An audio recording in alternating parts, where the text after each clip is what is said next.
Due to prior engagements, Investor XP is not going to be live the week of June 12th through the 16th. Instead, I'm going to be posting a video each day of our most requested topic, and that's Newbie's Guide to Investing. So here's the first in the series. I hope you enjoy it. The most requested thing for the show has been a guide for people to start investing, and that's what I'm going to be going over today. Part 1, Newbie's Guide for Investing. Let's take a look at what we got. What we want you to start with is a pre-start checklist. And we need to answer a few questions. Do you have a budget? What is a stock? We're going to tell you what that is. Why do you want to invest? And what are the risks? We're going to go over all of these things in this video. So let's get started with that. First things first, the budget. The budget is probably the most important thing that you need. Because you need to know how much money you have to invest to be able to invest. So let's get started with that. Let's talk having a budget. It can be the most simple, basic spreadsheet. You can have it written down on a piece of paper here. You need to know how much money you have coming in each month, where that is allocated. You want to make sure your bills and everything is paid off first, and you want to make sure that you have some amount go into a savings for a rainy day. Then you need to figure out where you can get money to fund your account from. The only way you're going to know this is if you have budgeted how much you have for your basic bills, your food expenses, entertainment expenses, etc. Once you have all of that, look to where you spend money you could save some from. A good example is, I like to use the analogy, the people that work third shift, on your way home, how many times do you stop off at a McDonald's or some place like that, and you blow some money on whatever you got there. And another one is probably pop figures, things like that, DLC content for a game where you pick up a game that's cheap or something. There's little expenses that we have every month, and you don't need a lot to start investing, so it's easy once you have a budget laid out to where you can shave off little amounts of money that can add up, and that can be your monthly investment, and putting that money to work instead of regretting wasting it. We've all gotten a UFC pay-per-view or so, and afterwards said, wow, that was really lousy. There's a big savings right there once in a while if you're more particular on some of the things you buy. So get yourself a budget first and foremost, so you know what money you have, what you can put to work investing. All right, so once you have a budget, an idea of what money you have available to invest, and it doesn't need to be a lot of money. I invest in the kids' college fund little as $100 a month. So it's not a ton of money, and we'll show that in the risk and reward, how little amount of money can actually make you a ton of money over time. But first and foremost, what is a stock? There's a couple of school of thoughts here on how to look at a stock.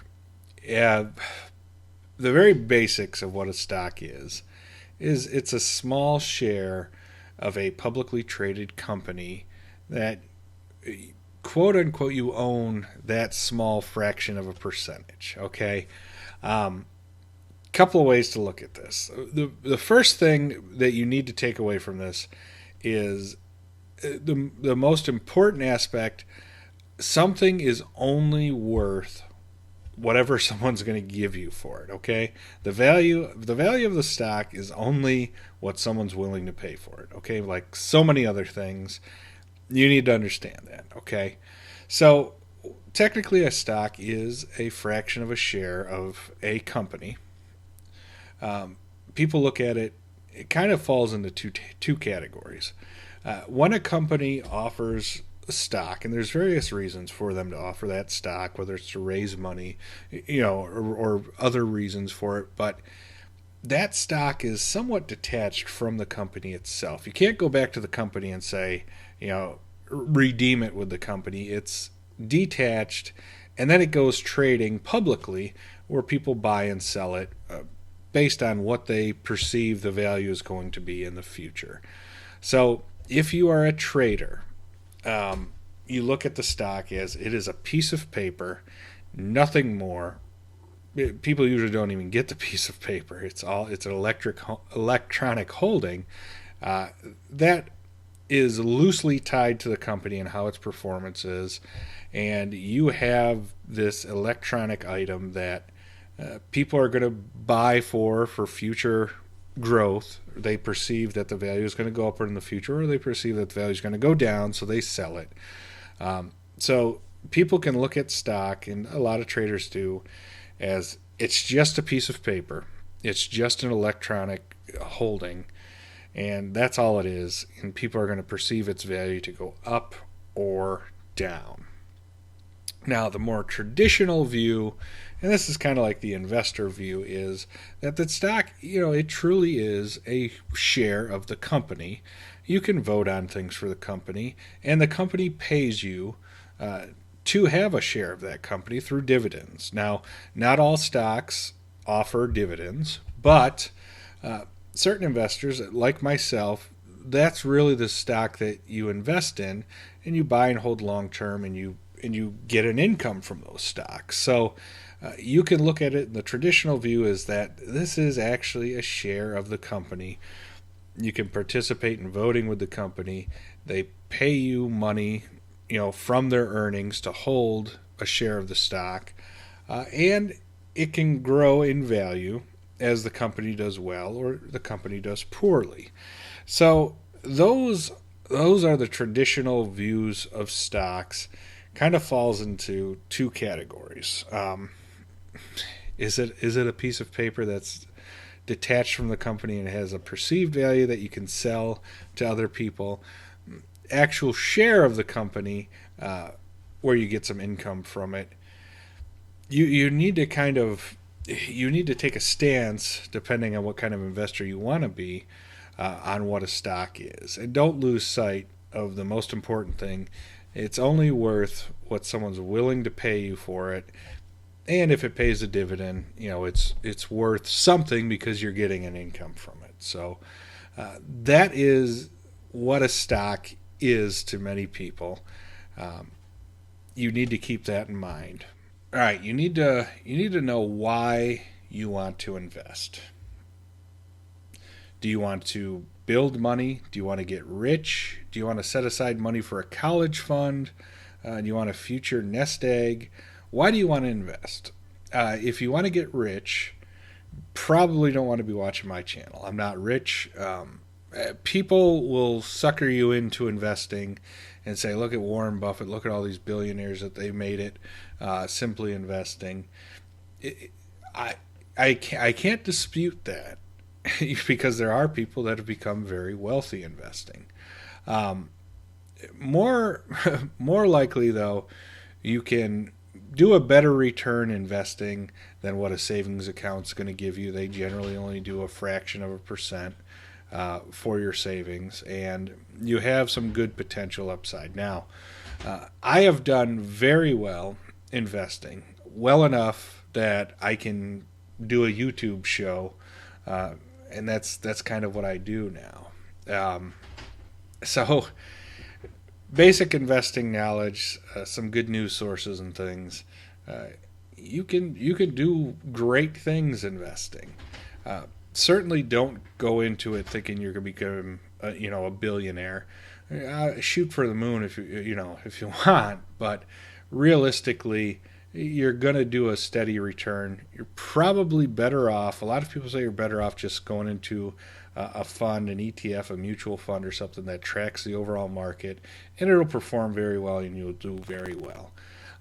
I believe that people, especially people that play video games, gamers, we're kind of geared towards that. They have some really good insights on a sector that's it's growing rapidly. Online communities, they have some insights that a lot of analysts don't. So you do have an edge. I feel that individual investors have an edge in that respect, that they can get a much better sampling than some analysts can get in many ways. Uh, Trading, very tough to do. Computer algorithms are going to be much quicker than you are, so you're at a disadvantage there. But long-term investing, I think there's still an advantage to the individual investors. So if you go into it investing in money from your budget that you would normally waste on some form of entertainment, and you look back, you say, ugh, why did I buy that garden gnome? It just kind of sits there, and it was funny at first, but now it's not. You take that money, put it into investments, watch it grow. Over time, you can have some good passive income from dividends. You can have some good appreciation in stocks, and you can have a nest egg. You can pay for college. You can pay off a new car. You can pay off your house. You can do lots of things with it. Just go into it having a reason why you're going to invest. You want to try and get rich, go for it. It's a long shot. You can accomplish many great things, though. So have a good reason for why you want to invest. You have to know that there are risks. There's no such thing as a free lunch, and there's some risks and there are some rewards. I'm going to show you an example of risks and rewards in investing. I'm going to pull up an investment calculator here and show you. All right, so let's just say you invested in Apple, you invested $10,000, and you did this back in 2007. Straight up investment, you're not adding more to it. You'd have $86,000, annualized return of 24%. That's pretty good. Let's just say you don't have $10,000 sitting around. You did an initial investment of $1,000, but you also were pretty good with your budget, and you pulled off once a month, $50 you set aside to reinvest. What would we build $1,000 from if we went back into 2007? You'd turn that into $32,000, scraping by with $50 every month. Let's say we do $100 a month. Okay, initial investment there, stay $1,055,000. Okay, so $55,000 for scraping by $100 each month. Let's just say we started with one share of Apple, $100, scraped by $100 a month. You'd have $47,000. Okay, that's the power of investing long term, getting dividends from a stock, and it going up. So you can start with as little as $100, put aside $100 a month, and you can grow that in almost 50 grand. With a stock like Apple's, and there's actually been ones that have performed much better. And let's look at a video game stock. I like to show Activision. Activision's a great stock we like. What would happen? $100, Activision actually outperformed Apple a little bit. 50 grand over the course of 10 years. Start with 100, reinvest 100 every month. Those are real numbers. That's real money. That's what you can get. Now, that's the reward. What's the risk? Okay. Let's say you did $10,000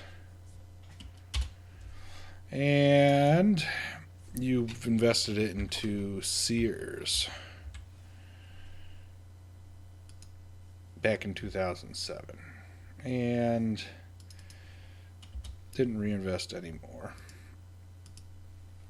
Sears, $10,000 back in 2007, you'd have $421. Nearly lost it all. Okay, even with reinvestments every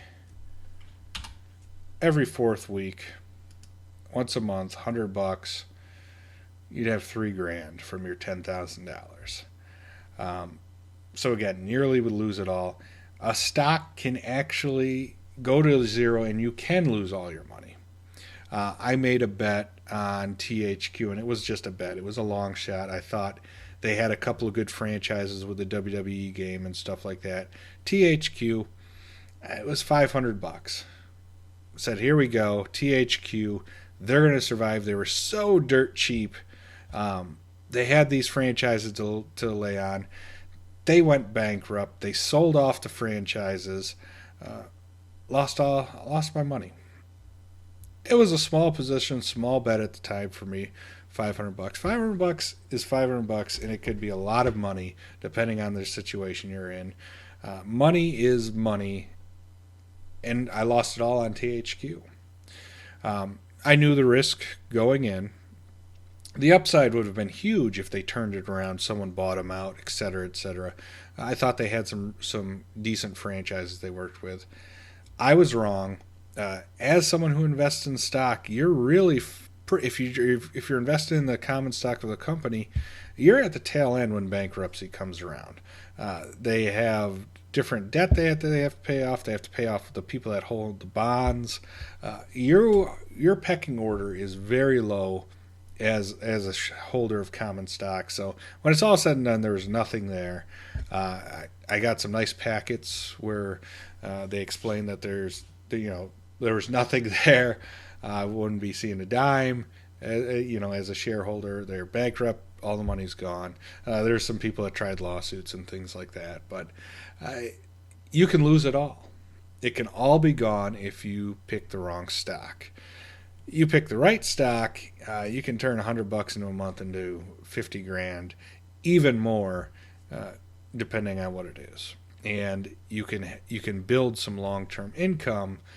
I have enough investments where I get income from the dividends to reinvest for the kids' portfolio, and it pays off certain bills for this show to run, the internet, insurance, things like that, to start up a little company that I have. So great things can be had from investment, great rewards. Understand and know the risk. You could lose your money. That's bottom line. Don't invest with money that you can't afford to lose. That's what you need to know. So now that we have the basic questions out of the way, what's the first step? What do you need? Okay, so we're going to go over that real quick here. First thing you need is some sort of investment account that you can trade stocks with. There are a million of them to pick from. I personally use E-Trade. It's not the cheapest. All of them have their pros and cons. All of them have tools that will help you invest, that will give you various opinions. What you want to do is don't necessarily go for the cheapest. There's a ton of them. Trade Kings, Ameritrade, Wells Fargo, Scottrade. All of them have, if they let you pick your stock and trade, they're reputable, and you're not afraid your money's going to get seized. Go with a fairly well-known company with a track record that's insured. Go with them. Don't necessarily go dirt cheap. They all give you some sort of tools to work with that will help you work with. So make sure your money's safe and it's a reputable platform that you're trading on. Like I said, I use E-Trade. That's just my personal preference. A lot of other good ones out there. A lot of people I know use other ones and they're extremely happy. I've just always used E-Trade. I've always been happy with it. There's some cheaper ones out there, but don't necessarily go for the cheapest one. What you'll need to open this is usually requires Social Security number, some sort of bank account, and those are pretty much the minimum requirements. Open one up. They'll give you step by step what you need to do. You need to start there. All right. After you've found an account to open up, whether it's E-Trade, TD Ameritrade, whoever, Scottrade, you need to fund the account. And this goes right back to our talk about the budget. Find funds from the account. You need to have some sort of bank account that you can transfer your funds into. Whatever you use for banking, they can do an electronic transfer. Ally is a decent one where you can deposit checks with an app. Most of them have that now. Most companies require some sort of direct deposit when you're working for them. So you should already have some sort of checking and savings account. And what you really need to do is look at your budget. Where are you going to get these funds from? You have so much set aside for dining out, let's say. Do you cut back one night a month from dining out? You have so much for entertainment, for going to the movies, things like that. Do you cut out one movie a month that you go to? Find disposable income in your budget, and it does not need to be a lot, and fund your account with that. Set aside, I don't know, 50 a month, 100 a month. Set aside something, or you could, if you get a lump sum, a tax return. Some people set it up so that they use their tax return each year as a means of savings. They put too much in so that they guarantee a tax return. Put that over into your account in a lump sum. Figure out with your budget the best way to fund it. Fund your account, and you're one step closer. Next, you need news sources. I cannot stress that you need news sources. Lots and lots and lots of news sources. You can never have enough news sources, period. Now, when I talk news sources, I am talking traditional news sources, whether it's the evening news on the big networks, CNN, Fox, whoever. Get them all.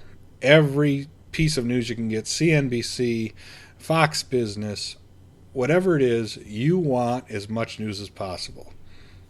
Get Twitter so that you can get headlines and whatever you're interested in investing in. Twitter is great for quick headlines. You want to look at the niche websites, whether it's for Apple, something like Mac Rumors, for Call of Duty, Charlie Intel, horror movies, Bloody Disgusting, IGN for entertainment. You want as many news sources as you can possibly get. You can never get enough info. You want to look at stock analysts. You want to look at investor relations for the stock that you're getting. You need as much info as possible from mainstream, niche, and then odd places. Whether it's discussion boards on stock, whether it's a show like I do, you want to hear what people think about the stock. You want the news on the stock, and you want to try and get as many focus group type feedback as you can get. That's why with video game investing, I always say look at Twitch, watch Twitch when a game releases, get a feel for the community, see what people are talking about, what they like about the games, ask people in games, see where that game is, what people are streaming, how many people are watching, how many people are involved in the community. Track it that way. You'll get a good idea of how well that game's going to perform far before the analysts will even think. Look at the hype ahead of time. How many different posts are going up on Reddit about this? Are people excited, etc., etc. Find unique areas for that news and for that feedback. You need as much as possible. You can never, ever, ever have enough. The more data that you have, the more opinions, the more it's going to help you make a decision on if the stock's one you want to buy. All right, you have the ability now. You've got an account opened up. You've got a news source. You have a budget. You know how much you can invest. Let's wait a minute, okay? This is the end of our first newbie tutorial video. Take a break. Keep gathering more news sources. Next video will be coming out tomorrow, and we're going to go a step further. Don't jump right in. Watch what trades people are making. Watch what people are investing in. Do some investment on paper. Pick some stocks that you like. See where they go up over a course of a day or two. See what happens. See how things react. Don't start buying things yet. Relax a minute. Next guide video is going to be coming out for newbies, and we'll go from there. And this is what we'll have coming up in our next series. Okay, the next video we're going to talk about some lingo and statistics that are used for people that invest in stocks. So we're going to learn the lingo. Then I'm going to go over some basic strategies in the next videos. I'm going to go over the strategy I use for my kids' college fund account. And then we're going to talk about some fun strategies for trading and stuff. So look forward to those videos coming up. Thank you for watching. Subscribe if you haven't already. Give us a thumbs up if you enjoyed it. And we'll see you in the next video.